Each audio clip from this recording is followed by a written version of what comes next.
Hello everyone, welcome to my channel study all time. आज की video में हम आपको केमिस्ट्री का पूरा ही सिलेबस कराने वाले हैं। आप इसे 12th में पढ़ सकते हैं, 10th में पढ़ सकते हैं। केमिस्ट्री के जो भी एग्ज़ाम हैं केमिस्ट्री से रिलेटेड आप उसे उसमें पढ़ सकते हैं।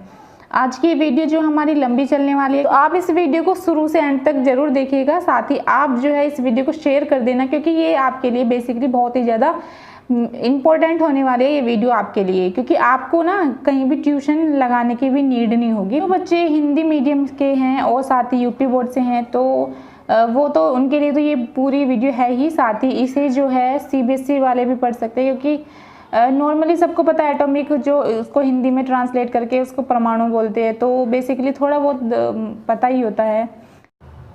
आप जो है साथ के साथ नोट्स बनाते हुए चलिए, क्योंकि मैंने जो है एक रफली मैंने नोट्स बना रखे हैं और मैंने जो है इस वीडियो को बनाने के लिए ही इतनी मेहनत की है, इतने नोट्स मैंने बनाए हैं।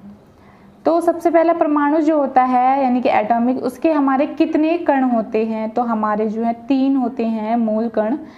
इलेक्ट्रॉन जो है -1 E0 से हम इसको डिनोट करते हैं। प्रोटॉन को 1P1 से करते हैं। न्यूट्रॉन को हम 0N1 से करते हैं। ये जो -1 है ये आपका जो है इस पे आवेश है, यानी कि आपका जो इस पे कितना ये आपका निगेटिव चार्ज है। इलेक्ट्रॉन पर हमारा निगेटिव चार्ज होता है, ऋणावेश होता है। इसका मास जो होता है, ये आपको मास जो है ये रहा आपका, तो ये मास हमारा 0 है इसका। प्रोटॉन का 1P1 है, यानी कि इसका जो द्रव्यमान है, जो इसका मास है वो 1 है। ऊपर का जो हम देखते हैं ये आवेश हमारा ये है, तो आवेश हमारा 1 है, इसका धनावेश है, ये पॉजिटिव है। आपको पता ही है अगर किसी भी हमारा नंबर है उसके सामने अगर कोई भी चार्ज नहीं है तो वो हमारा पॉजिटिव चार्ज होता है। साथ ही हमारा आगे न्यूट्रॉन जो होता है हमारा, वो हमारा 0N1 है, यानी कि आपका जो मास है द्रव्यमान वो हमारा 1 है इस पर।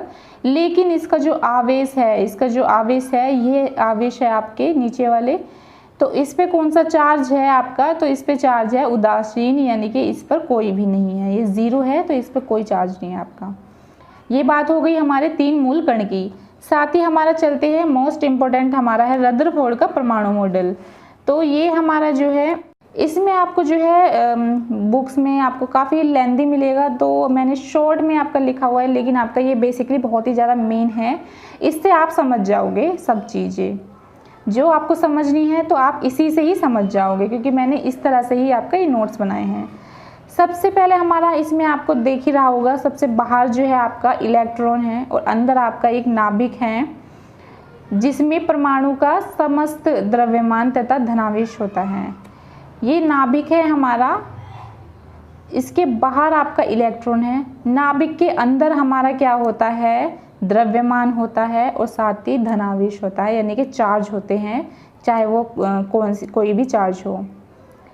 यानी कि रदरफोर्ड का परमाणु मॉडल ये कहता है कि एक आपका नाभिक होता है, बीच में सबसे पहले आपका नाभिक होता है, जिसके अंदर आपका परमाणु का समस्त द्रव्यमान तथा धनावेश होता है, और उसके बाहर एक हमारे क्या होते हैं? इलेक्ट्रॉन चक्कर काटते हैं, जो कि ये रहे इलेक्ट्रॉन। तो आपको इससे पता चल गया होगा।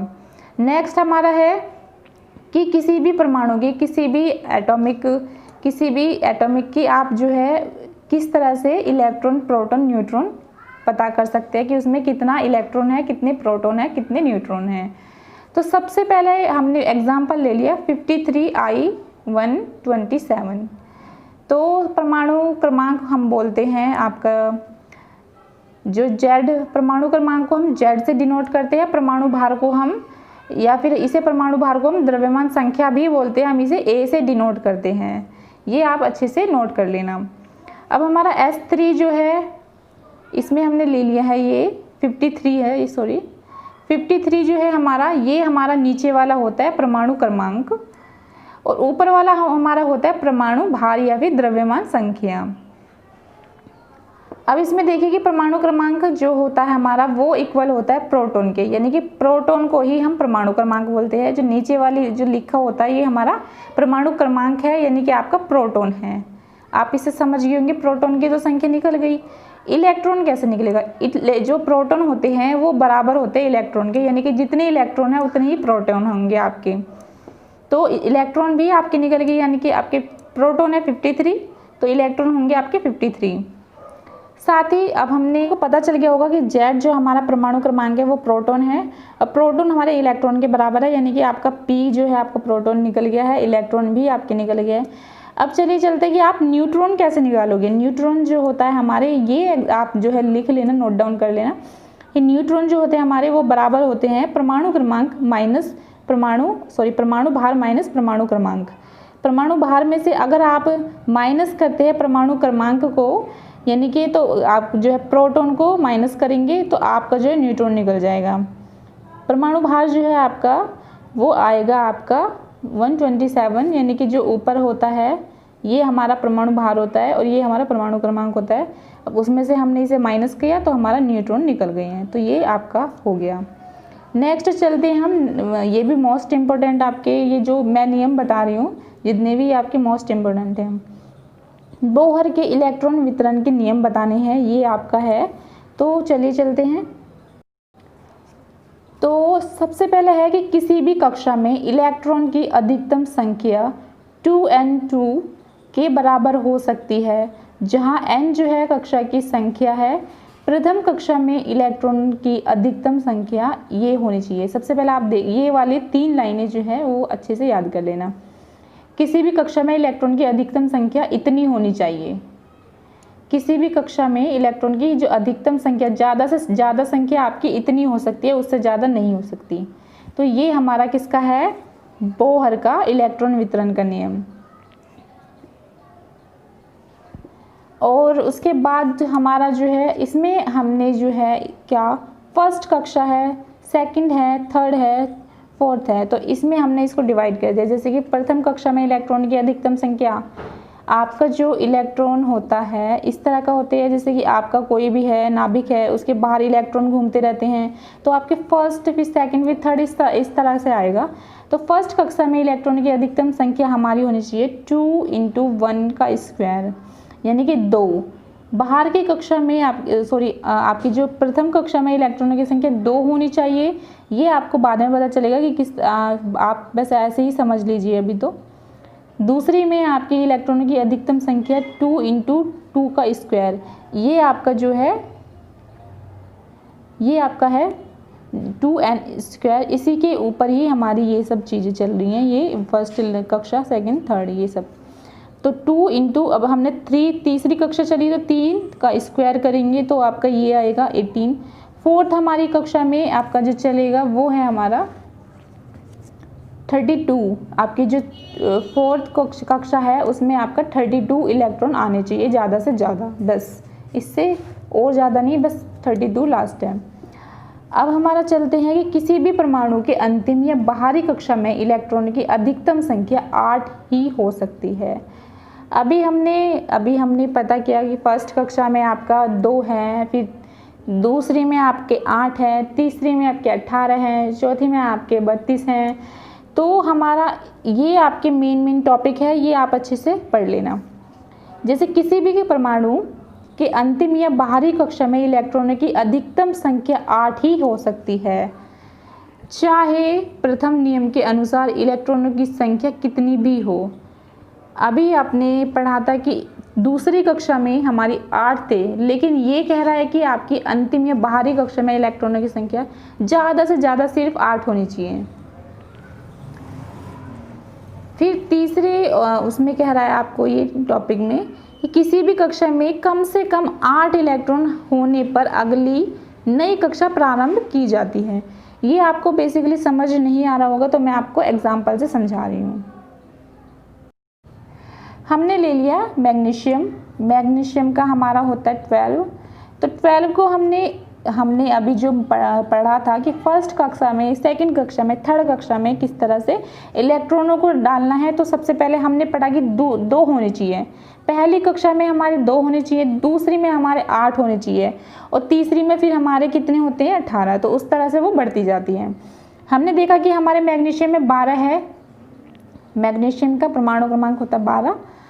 तो मैग्नीशियम हमने इसको 2 लिख दिया, फिर 8 लिख दिया, ये हो गए हमारे 8, 2 और 8 10, और फिर हमने इसको 2 लिख दिया। ये हमारा इस तरह का बन गया। इसका स्ट्रक्चर किस तरह से बनेगा? स्ट्रक्चर आपका इस तरह से बनेगा। सबसे पहले हमने कक्षा ली, उसमें हमने 2 इलेक्ट्रॉन भर दिए। हमने उसके बाद हमने दूसरी इसमें हमने कक्षा ली तो हमने उसमें 8 इलेक्ट्रॉन भर दिए। तीसरी हमारी है 2 इलेक्ट्रॉन, तो इसमें 2 इलेक्ट्रॉन आ गए। तो ये हमारा मैग्नीशियम का स्ट्रक्चर बन गया कि इलेक्ट्रॉन किस तरह से इसमें आएंगे। हमने सेकंड हमारा एग्जांपल है कि हमने कैल्शियम का ले दिया, Ca कैल्शियम। इसका वो होता परमाणु क्रमांक है 20 को हमने किस तरह से लिखा 2 8। अब हमने देखा था कि उसमें तीसरी कक्षा में 18 है, लेकिन 18 तब होंगे जब आपके मान लो आपके सिर्फ और सिर्फ 2 8 और 18 इतने ही वो है इलेक्ट्रॉन है, तो तब तो आपके उसमें आएंगे। लेकिन अगर आपके 20 है तो हम उसको इस तरह से हम उसको लिखेंगे। जैसे अभी आपने पढ़ा कि किसी भी परमाणु के अंतिम या बाहरी कक्षा में 8 में इलेक्ट्रॉनों की अधिकतम संख्या 8 हो सकती है, और कम से कम इलेक्ट्रॉन होने पर 8 अगर इलेक्ट्रॉन हो जाते हैं तो अब जो है नई कक्षा प्रारंभ हो जाती है। तो वही मैं आपको समझाने की कोशिश कर रही हूँ कि अगर आपके 2 लिख दिया, फिर आपने 8 भर दिया, फिर 8 के बाद आप 8 से ही शुरुआत करें, तीसरी कक्षा 8 से ही शुरुआत करें, फिर उसके बाद आप 2 लिखें। जैसे आप 2 और 8 10, और आपने फिर इसमें अगली कक्षा 8 से शुरू की है, उसके बाद आपने 2 लिखा है, तो ये 20 हो गया। उसका स्ट्रक्चर इस तरह से बनेगा, 20 का आपने 2 इसमें आ गए, फिर दूसरी कक्षा उसमें आपके 8 आ गए, तीसरी में 8 आ गए, दूसरी चौथी में 2 आ गए। तो ये आपका कैल्शियम का है। नेक्स्ट हम ले सकते हैं अपने 35 का लीजिए, ब्रोमीन जो Br। तो हमारा इसको हम लिखेंगे 2 8 18। हमने क्यों लिखा? क्योंकि हमें अगर आपका मैग्नीशियम है तो आपका जो है ओनली 12 है, यानी कि आपका जो है 3 उसमें आ गया।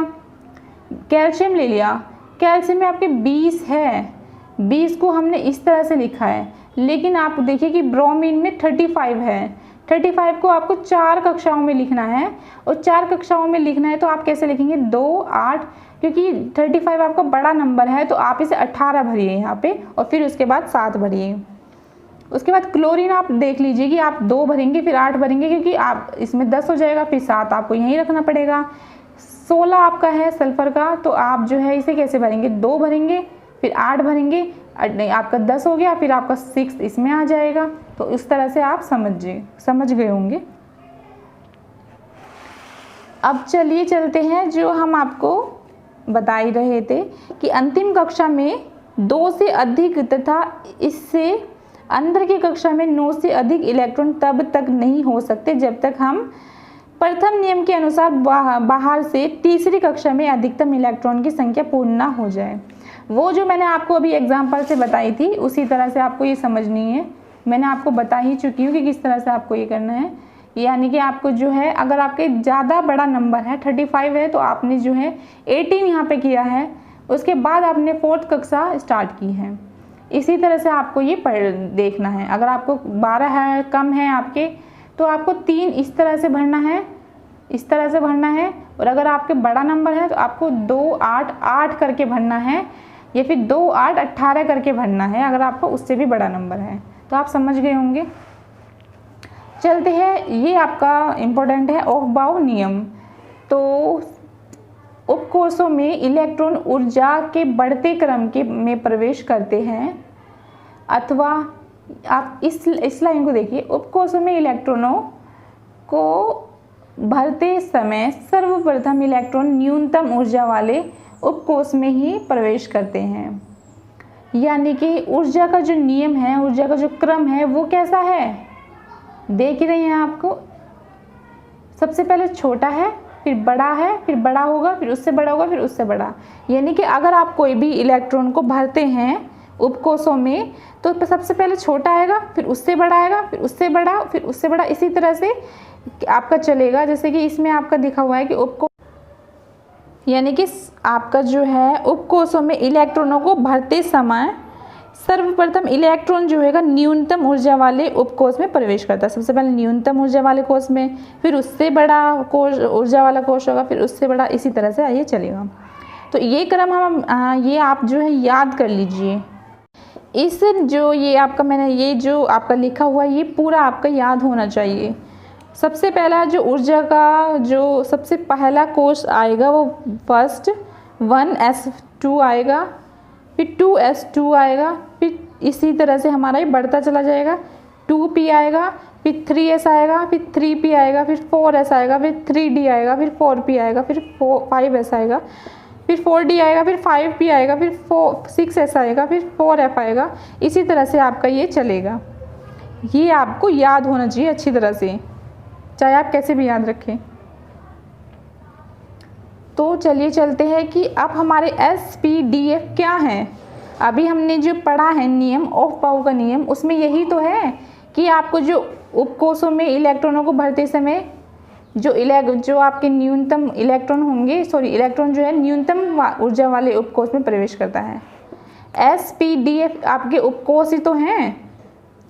वो सबसे पहले S हमारा न्यूनतम ऊर्जा वाला है, फिर P उससे थोड़ा बड़ा ऊर्जा वाला उपकोष है, फिर D उससे भी P से भी बड़ा वाला है, फिर F जो है आपका D से भी बड़ा वाला उपकोष है, ऊर्जा वाला उपकोष है। तो इससे आप समझ गए होंगे कि आपका ये जो है उपकोष है। तो चलिए चलते हैं एग्जाम्पल पे। S मान लिया हमने 2 है। अब चलते हैं कि इसमें जो है आपका किस तरह से आपने जो है कितने इलेक्ट्रॉन होते हैं। तो S में सबसे पहला आपका 2 होते हैं, छोटा है। P जो है, फिर S के बाद P आता है, S के बाद आपका P आता है। तो P आपका उसमें इलेक्ट्रॉन होते हैं 6, D में होते हैं 10 और F में होते हैं 14। ये आप अच्छे से याद रखना। तो इसमें आप किस तरह से अब हमारा आगे क्वेश्चन किस तरह से आता है और किस तरह से आपको करना है। तो हमने ले लिया, हमने ले लिया 1s2 2s2 जो हमने आपको पहले ही बताया कि किस तरह से आप लिखते हैं। पहले आप 1s² यानी कि 2 इलेक्ट्रॉन कितने हैं, S में 2 हैं, तो आप S में 2 ही लिखेंगे। P में 6 है तो 6 ही लिखेंगे। 6 से कम हो जाएगा लेकिन 6 से ज़्यादा नहीं होगा। D में आपका 10 है, 10 से कम नहीं होगा, 10 से ज़्यादा हो जाए 10 से कम हो जाएगा बस ज़्यादा नहीं होगा। और F जो है, F में 14 है तो F14 में 14 से कम हो जाएगा, ज़्यादा नहीं होगा। तो दोस्तों आज के लिए इतना ही काफ़ी है। मैं आपको नेक्स्ट वीडियो में आपको ये सारे एग्जांपल्स करा दूँगी। पूरा कक्षक का बताने वाले हैं कि कक्षक आपके कितने होते हैं, कैसे होते हैं, सब कुछ इसमें बताने वाले हैं। तो आप वीडियो को अच्छे से समझ लीजिए। सबसे पहले कक्षक किसे कहते हैं, ये आपकी डेफिनेशन बन सकती है एग्जाम में, या फिर आपको आना चाहिए अच्छे से कि किसे बोलते हैं और क्या होता है कक्षक। तो परमाणु में वह स्थान जिसमें एक इलेक्ट्रॉन युग्म रहता है कक्षक कहलाता है। यानी कि जिसमें एक इलेक्ट्रॉन युग्म रहता है वो आपका कक्षक कहलाता है। आपका युग्म किसे कहते हैं ये मैं आपको दिखा देती हूँ, फिर आपको समझ आ जाएगा। आपका इसी तरह से कक्षक में ये आपका है आपका कक्षक है, इसमें आपका ये इलेक्ट्रॉन है 2। तो अगर आप इसमें एक इलेक्ट्रॉन भरते हैं तो ये आपका जो है सही होगा। और अगर आप इसमें 3 भर देते, 4 भर देते हैं, ये अगर आप इसमें 0 भरते हैं तो आपका ये कक्षक नहीं होगा। यानी कि कक्षक में सदैव एक आपका इलेक्ट्रॉन होना चाहिए। यानी कि आपका कक्षक वही होगा जिसमें एक इलेक्ट्रॉन युग्म रहता है, ये आपका कक्षक होता है। जो आपका ये बॉक्स सा बना हुआ है इसे आप कक्षक कह सकते हैं। या एक कक्षक में स्थित दोनों इलेक्ट्रॉन सदैव एक दूसरे के विपरीत दिशा में होते हैं। मैंने आपको बताया दिखाया, ये ऊपर डायरेक्शन में, नीचे डायरेक्शन में। तो ये दोनों जो है 2 इलेक्ट्रॉन होते हैं, दोनों अपोजिट डायरेक्शन में होते हैं। और चक्रीय गति में, विपरीत दिशा में चक्रीय गति में गतिशील रहते हैं। यानी कि ये जो है अपना जो काम करते रहते हैं, ये गति में, चक्रीय गति में घूमते रहते हैं, गतिशील रहते हैं। तथा आधा चक्र पूर्ण हो जाने पर अपनी दिशा परिवर्तित कर लेते हैं। इनकी इस गति को चक्रण कहते हैं। ये क्वेश्चन भी आ सकता है कि चक्रण किसे कहते हैं। तो चक्रण आपको समझ आ गया होगा कि जो इलेक्ट्रॉन होते हैं वो आपके अपोजिट होते हैं, 2 इलेक्ट्रॉन होते हैं, और दोनों जो होते हैं वो आपका क्या करते हैं, इलेक्ट्रॉन चक्रीय गति से गतिशील रहते हैं।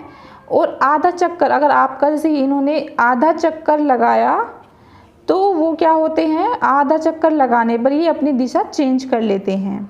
ठीक है, आधा चक्कर लगाएंगे तो अपनी दिशा ये चेंज कर लेते हैं। अगर ये ऊपर है नीचे है तो ये दोनों आपस में चेंज हो जाते हैं, इनकी जो डायरेक्शन है वो चेंज हो जाती है। इसी को ही हम चक्रण कहते हैं।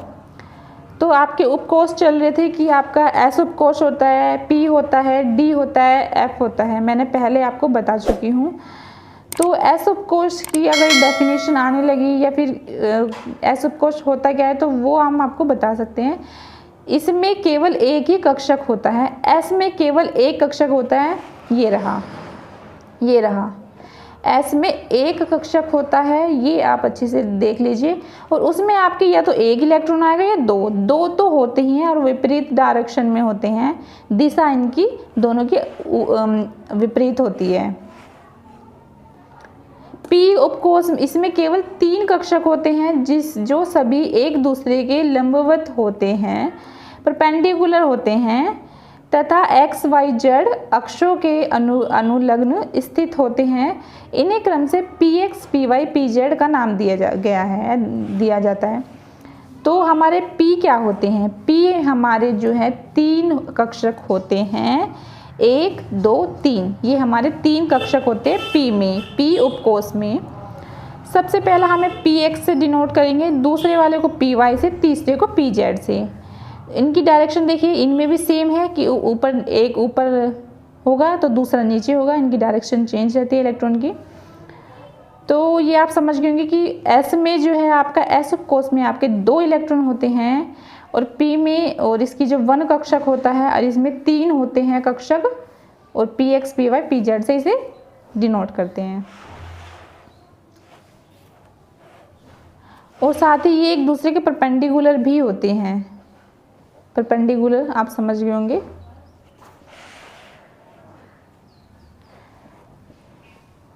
फिर हमारा है नेक्स्ट डी उपकोष। डी उपकोष में हमारे जो है इसमें 5 कक्षक होते हैं। पी में 3 थे, एस में 1 था और डी में हमारे 5 कक्षक होते हैं। इन्हें आप किससे डिनोट करते हैं, D X Y, D Y Z, D X Z तथा D X square minus Y square, और 5वां हमारा डी जेड स्क्वायर है आपका। ये सभी आपको याद रखनी है अच्छे से। तो डी उपकोष हमारा है, कितने होते हैं, 5 कक्षक। ये देख लीजिए, ये रहा आपका, ये आपका डी है ना, डी उपकोष 1 2 3 4 5 कक्षक होते हैं। डी एक्स वाई से डिनोट करते हैं, दूसरे को D Y Z, D X Z से करते हैं, D X square minus Y square, और 5th को हम डी जेड स्क्वायर से करते हैं। ये आप समझ गए होंगे। एग्जाम्पल मैं आपको साथ के साथ दे रही हूँ। एफ उपकोष में आपके 7 कक्षक होते हैं। इन्हें अभी तक कोई नाम नहीं दिया गया है, यानी कि इसमें आपके कितने इलेक्ट्रॉन होंगे ये नहीं पता है, ना ही कोई नाम दिया है इनका जिसे इसमें नाम दिए हैं। सिर्फ आपके 7 कक्षक होते हैं। और हमारा नेक्स्ट है, अब हमारा आ गए हैं एग्जाम्पल्स, किस तरह से आप जो है क्वेश्चन बनते हैं।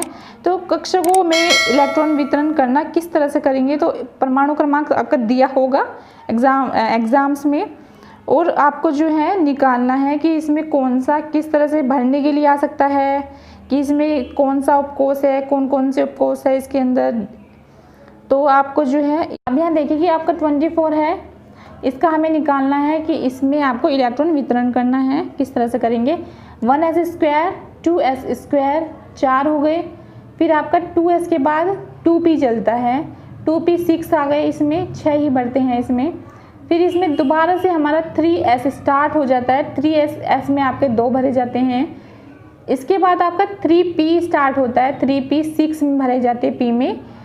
p के बाद आपका 3d आएगा, 3d 5 होंगे, और फिर इसका 3d के बाद जो है इसका क्रम है 4s आ जाएगा आपका, तो इसमें 1 होंगे। क्यों होंगे, देखिए इसमें 2 ही होते हैं, इसमें 2 ही होते हैं, इसमें p में 6 ही होते हैं और s में 2 होते हैं, p में 6 में आपके 5 हम भरे हैं, फिर हमने 4s1 रखा है। इसका क्रम है, अच्छे से आप याद कर लेना। तो ये हमारा किस तरह से भरे हैं, s में हमने 2 भर दिए, फिर ये वाला s, फिर ये वाले p में 6 भरे हैं, अब आप अच्छे से समझना कि मैं बताना क्या चाहती हूँ। पी में आपके जो है भर दिए, एस आ गया, फिर आपका एस में हमने 3s ये रहा 2 भर दिए, फिर हमने भरा है डी, 3d आप देखिए किस तरह से हैं, dxy हमने लिखा है, पहला, दूसरा, तीसरा, चौथा, पांचवा, हमने 5, इसमें आपको पता ही डी में 5 कक्षक होते हैं। तो आप ऐसे नहीं कर सकते कि आप इसमें भर दो फिर इसमें दूसरा भरना है, ऐसे नहीं कर सकते हैं आप कि इसमें भर दिया फिर हम इसमें भरेंगे, नो, ये गलत हो जाएगा। पहले आपको सारे खाने फिल करने पड़ेंगे, यानी कि आप जो है अगर आपके सारे खानों में एक एक होना चाहिए, 5 खाने हैं, 5 कक्षक है, एक में भर दिया, इसमें भर दिया, इसमें भर दिया, इसमें भर दिया, इसमें भर दिया, लेकिन हमारा 4s इसके बाद आता है, तो हमने 4s में क्या भर दिए, 2 भर दिया।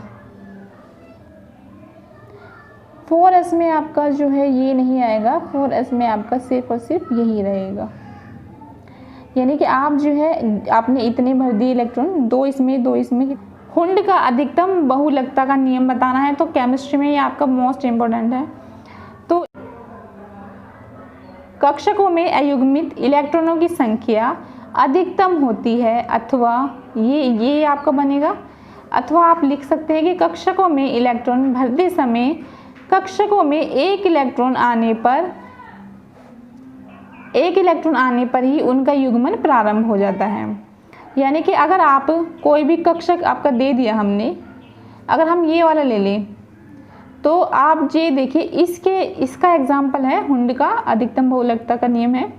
तो आपने जो है इसमें दोनों भर दिए, इसमें 2 भर दिए, ये खाली रह गया, नहीं, आपको चाहे इसमें 1 भरना होगा, फिर इसमें 1 भरिए, फिर इसमें 1 भरिए, क्योंकि ये खाली नहीं रहना चाहिए। यानी कि एक इलेक्ट्रॉन यानी कि कक्षकों में इलेक्ट्रॉन भरते समय सभी कक्षकों में एक इलेक्ट्रॉन आने पर ही उनका जो युग्मन है वो प्रारंभ होता है। एक इलेक्ट्रॉन जो है वो बहुत ही मेन है, एक इलेक्ट्रॉन जरूरी आना चाहिए। एग्जाम्पल हमने ले लिया 8O ऑक्सीजन का है, 1s2 2s2 2p4, 2 4 और 4 8 हमारे हो गए। तो हमने क्या किया, S के हमने 2 भर दिए, S के हमने 2 भर दिए, P के हमने 4 भरने हैं, तो ये गलत है, हमें इस तरह से भरना है। आप देखिए इसके 2 भर दिए, इसके 2 भर दिए, और P के हमें ऐसे भरना है, पहले इसमें 1 डालना है, फिर 1 डालना है, फिर 1 डालना है, और फिर हमारा कितना हो गया, 4 आने हैं ना, तो चौथा हमारा यहाँ आ जाएगा अपोजिट डायरेक्शन में, तो ये हमारा सही है। तो इस तरह से आपका ये नियम है। आई होप आपको ये वीडियो पसंद आई हो, तो आप जो है इस वीडियो को शेयर करना, लाइक करना एंड कमेंट कर देना, साथ ही चैनल को सब्सक्राइब कर लेना। मैं आपके लिए पूरी केमिस्ट्री की अच्छी सी तैयारी कराऊंगी, तो आपको जो है कहीं बाहर जाने की ज़रूरत नहीं होगी, आप घर में बैठकर ही इजीली पढ़ सकते हैं और अच्छे से नोट्स बना सकते हैं। Thank you.